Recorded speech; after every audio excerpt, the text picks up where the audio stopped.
thrown from the coach with her trunk skidding into the dust behind her. Adelaide Prescott stood in the middle of the empty flats and watched the stage rattle away without her. "You heard the man," the driver had said, not unkindly, just tired of the argument. "Fare's short. I got a schedule and a company that don't forgive me for charity." He had not even stopped the team fully, only slowed enough to fling her trunk down and let her climb out before he snapped the reins again. And now there was nothing on the road but settling dust and the flat gray light of a sky deciding whether to storm. She pressed a hand to her ribs where the panic sat like a stone and made herself breathe. $6.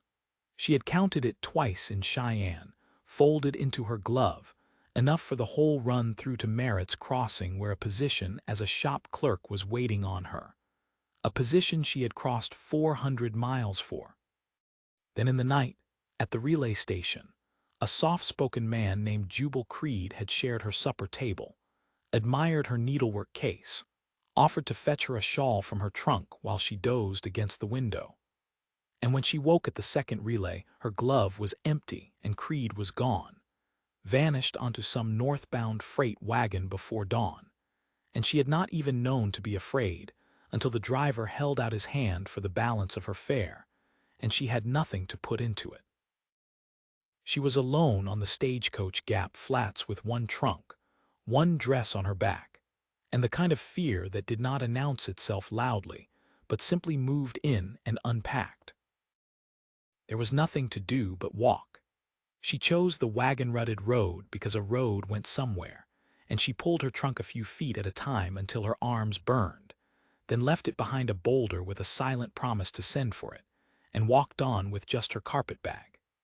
The grass out here grew silver gold and moved in long, slow waves, and there was no house, no smoke, no fence post that she could see in any direction, only the enormousness of the land pressing in on her smallness.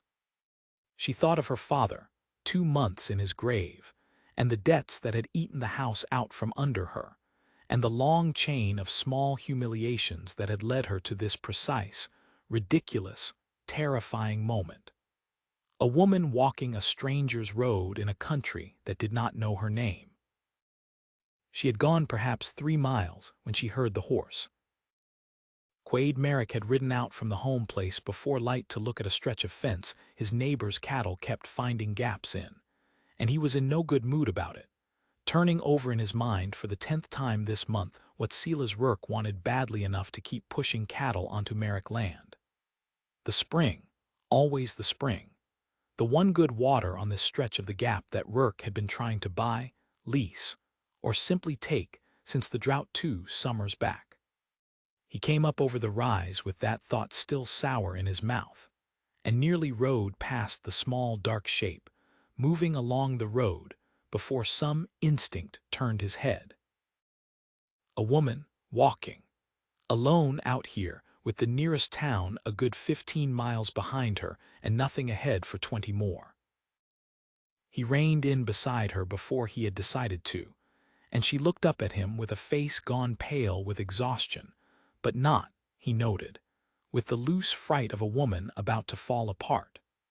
She looked at him instead the way a person looks at a locked door, deciding whether to knock. "Ma'am," he said, touching his hat, "you're a long way from anywhere." "I'm aware," she said, and there was enough dry steel in the 2 words that he almost smiled, except that up close he could see the raw place on her palm from dragging a trunk, and the dust ground into the hem of a dress that had been sewn with care by someone who knew what she was doing, and he understood this was not a woman out for air. She told him the plain facts because there did not seem to be any use in pretending. Put off the stage for a fare she couldn't pay, robbed of the difference by a man she'd trusted at a supper table, a trunk left 3 miles back behind a boulder, a position waiting in Merritt's Crossing that she had no way now of reaching. She said it without asking him for anything, which was, he would think later, the thing that decided him before his own good sense had finished considering it. "Ranch is 4 miles that way," he said, nodding west. My housekeeper'll want feeding you before she wants explanations. Climb up. I don't have money to pay for a meal, Mr. Merrick, Quaid Merrick, and I didn't ask you for money. He held down his arm. I asked you to climb up before this sky opens on the both of us. She hesitated one more second. He watched her weigh it, watched the whole calculation of a woman alone deciding whether a stranger's hand was safe to take. And then she took it, and he swung her up behind his saddle with more care than the horse required, and they rode west into the flats, while the first fat drops of rain began to fall. The house, when they reached it, was a long, low place of timber and good stone chimney, smoke already rising, and a wiry, gray-haired woman named Hattie Vance came out onto the porch with her hands on her hips and her eyebrows up at the sight of her employer soaked through and riding double with a stranger. Found her walking the Gap Road, Quaid said, by way of introduction, swinging down and reaching up to hand Adelaide to the ground. Stage put her off shy of her fare.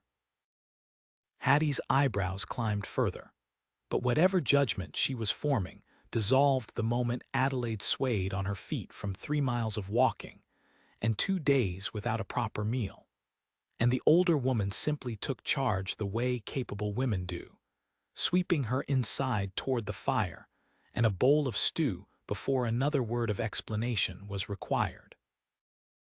It was over that bowl, with her hands finally stopped shaking, that Adelaide allowed herself to cry, quietly, without drama, the way a person cries who has held it together for exactly as long as she could and no longer. "I don't make a habit of this," she said, ashamed. "Didn't figure you did," Hattie said, and refilled the bowl without being asked. Quaid stood by the door with his hat still in his hand, and did not know what to do with the strange tightness in his chest at the sight of her crying quietly over stew rather than loudly for effect, at the straightness of her spine, even folded over her own hands. He had buried a young wife 6 years back to a fever that took her in 9 days, and had built around that grief a life of fences and cattle and long silent evenings, and he recognized in this woman something he had not looked for, and had certainly not asked to find on a rainy road. A person who endured rather than performed, who bore weight instead of setting it down for someone else to carry. It unsettled him more than the rain did. She stayed that first night in the small room off the kitchen that had belonged, Hattie explained, to nobody in particular. A spare room kept ready for weather like this. And she slept 12 hours as if she had been felled, and woke to the smell of coffee and the sound of a rooster. And for one long confused moment, no memory at all of where she was or how she had gotten there. By the 3rd day she had insisted on work in exchange for her keep, mending shirts and darning socks with a needle so fast and fine that Hattie stopped pretending she didn't need the help. And by the end of the first week, Quaid found himself inventing reasons to come in from the range earlier than the work required, telling himself it was only good management to check on things, knowing it was a lie every time he told it. It was Hattie who said the true thing out loud at the end of that week, drying a plate with more attention to Quaid's face than to the plate itself. "You've had that look about you 3 days running," she said, like a man deciding something he already decided. "I haven't decided anything," Quaid said. "No," Hattie agreed. "You've just quit fighting it, that's different." He sent a rider to fetch Adelaide's trunk from behind its boulder, and when it arrived, scuffed and rain-marked but intact, she opened it in the front room with something like reverence, laying out a Bible that had been her mother's, a photograph, 3 good dresses she had sewn herself, and the small tools of her trade, needles, thread, a folding case of scissors that had traveled with her from a life that no longer existed. Quaid watched her hands moving over these few possessions and understood, with the plainness of a man who did not waste words even in his own head, that he was watching a woman rebuild a life one careful object at a time, and that he wanted very badly to be part of what she built next. That understanding was tested sooner than either of them expected. On a night 3 weeks in, when a cow began calving wrong out in the near pasture, and Quade's one hired hand was laid up with a twisted knee. Hattie could not leave the house with a fever running through the bunkhouse cook, and so it was Adelaide who rode out behind Quade in the dark, with a lantern swinging from her fist, having announced flatly that she had helped birth 3 of her cousins' children back in Ohio, and a calf could not be so very different in the ways that mattered. It was, in fact, rather different and harder and colder, and by the time the calf came free and shuddering into the lantern light with Adelaide's sleeves soaked to the elbow and her hair come loose from its pins, Quade found himself laughing, a low, rusty sound, as if the muscle for it had gone unused too long, at the sight of her sitting back in the mud with pure triumph on her face. "You did that," he said, like a woman who has never once in her life declined a hard thing. "I have declined a great many hard things," she said, breathless. "I simply ran out of easy ones to decline instead." He looked at her a moment too long in the lantern light, mud-streaked and victorious, and thought that he had not felt this particular unclenching in his chest since before Cora died, and did not know what to do with the size of it. So he only said, gruffly, that Hattie would want to hear the calf was a heifer, and helped her to her feet, and did not let go of her hand for several strides longer than the mud required.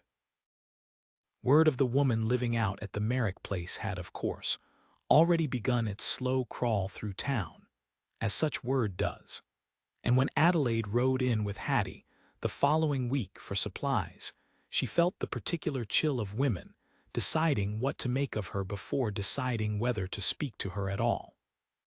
Mrs. Abernathy at the dry goods counter asked pointed questions about her people back east that were not really questions at all, but accusations dressed as curiosity, and 2 other women drew their children a half-step closer as Adelaide passed, as though poverty and misfortune were catching like fever.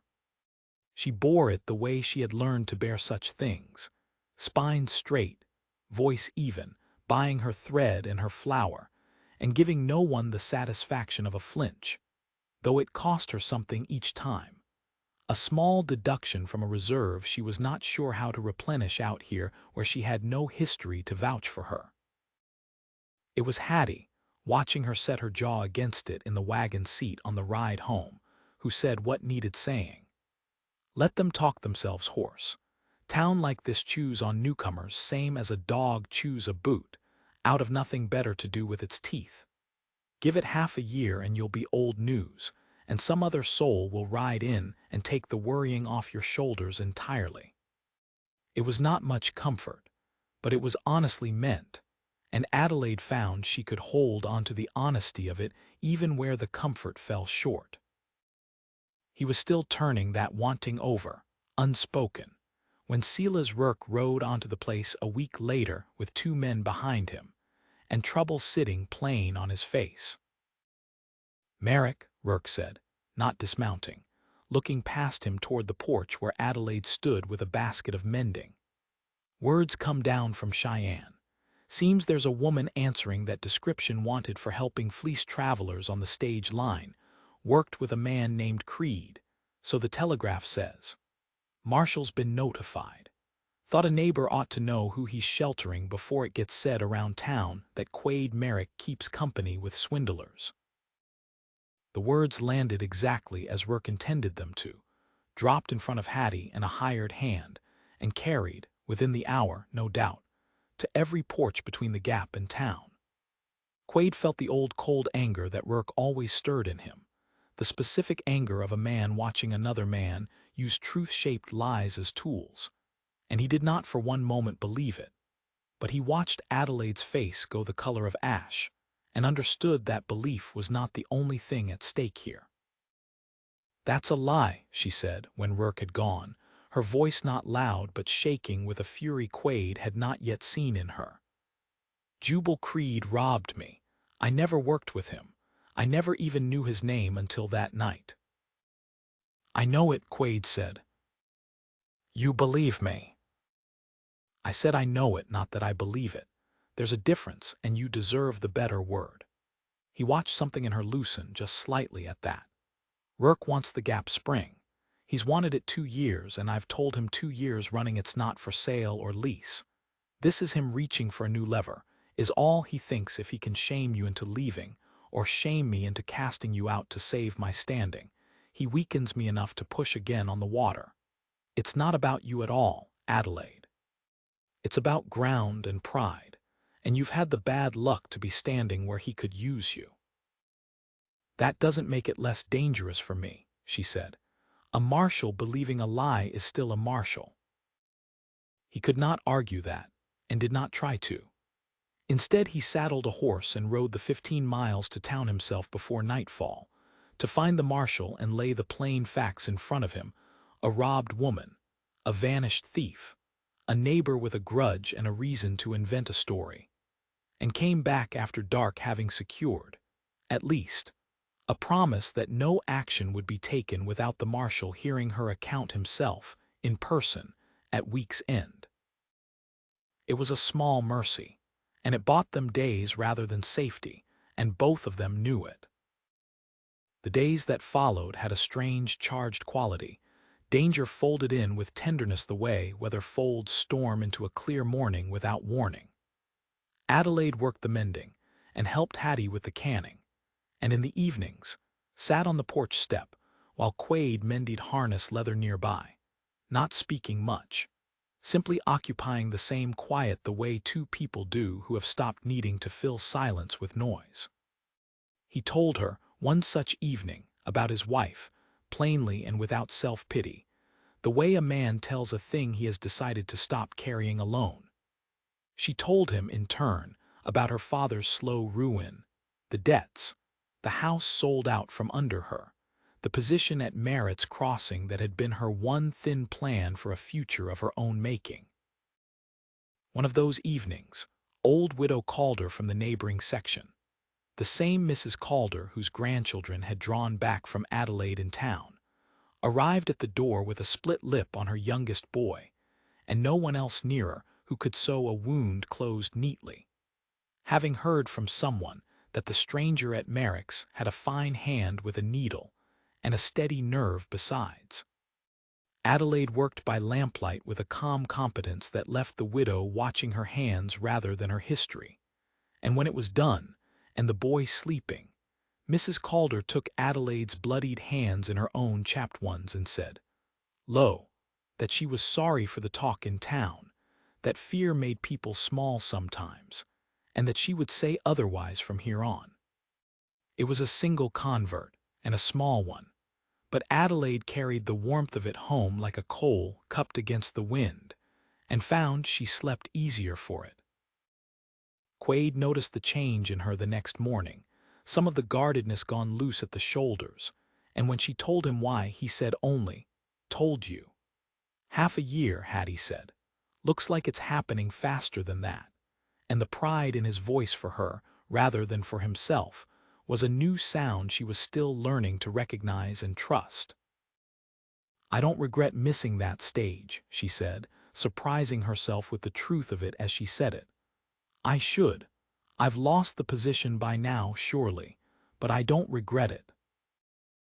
"No," Quaid said low, "neither do I." Word of Rourke's accusation had, as expected, reached town ahead of them, and when Quaid drove Adelaide in for her appointment with the marshal, she felt the town's eyes on her the way she had once felt her neighbor's eyes after her father's debts became public. That particular chill of being a spectacle rather than a person.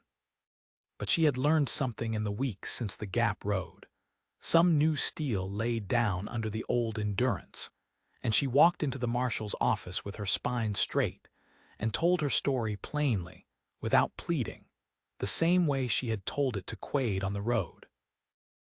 The marshal, a weathered man named Council Diets who had seen every manner of liar pass through his door and had developed an ear for the difference, listened without interrupting, and then said the thing that turned the day. Funny thing.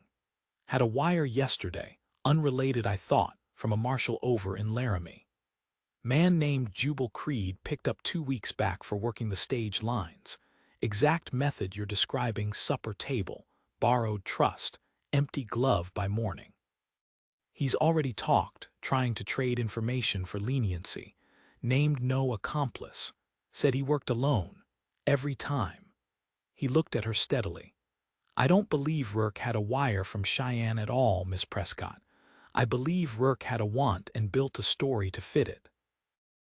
Adelaide walked out of the marshal's office that afternoon into a town square gone suddenly, awkwardly quiet, aware that half the people pretending not to watch her had, only that morning, believed the worst of her without a second thought. Mrs. Abernathy from the dry goods counter caught her eye across the street and looked away first, and Adelaide felt no triumph in it, only a tired, hollow relief that the truth, once spoken plainly by a man the town trusted, could do in an afternoon what her own dignity alone had not managed to do in weeks.